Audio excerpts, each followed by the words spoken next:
All right, checking out the SPX after today's action on a daily chart. We did hit the top side of the potential support box with the JPM long puts caller at 5565 and today's low at 5564. At the bottom range of the support box, we have the Gamma floor, the JEX floor. This is the area where dealers are no longer quote unquote incentivized to press lower, and basically where they're completely starting to hedge out. In the middle of this range, we have both the secondary 23.6 at 55.20 and the shorter term 161.8 of the previous range from the low in January 13 to the all-time highs, and that's at 55.42.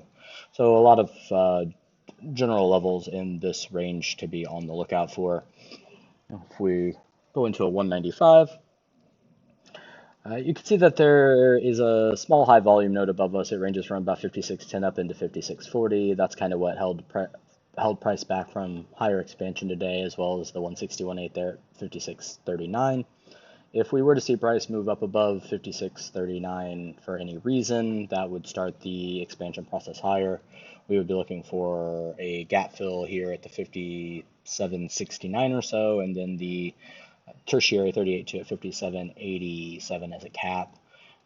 So far in this move lower, we haven't been able to really take out any of the trailing 38.2s, and so unless there's some sort of major bias shift in the tariff talk or some way to relieve the pressure of the markets and volatility, I would not expect for us to be able to break above that level in the near term.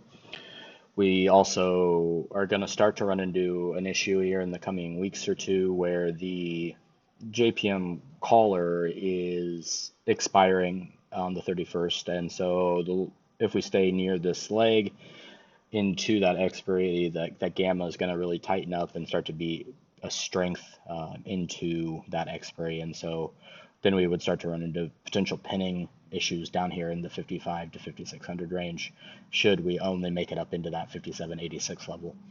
And then once we clear expiry, then board will reset and we'll have option on a different profile, whether higher or lower. That really is anybody's knowledge, but at this point we really just need to resolve to the news issue so gamma can kind of relieve itself. Right now it's kind of just a snake eating its own tail, and there's really no way to stop it without some sort of news flow.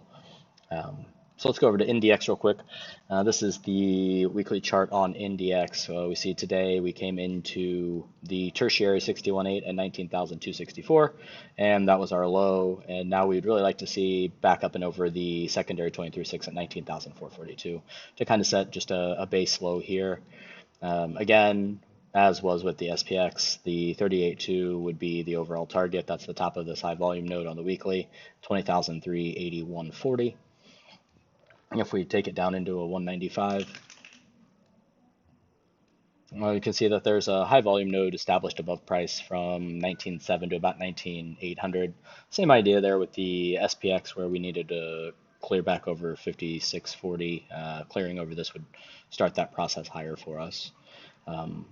The short-term 61.8 there from the intraday is 19.347. So really just a cluster of levels to watch. So long as today's low holds, we would expect to see price settle low and then continue to resolve higher for a period of time.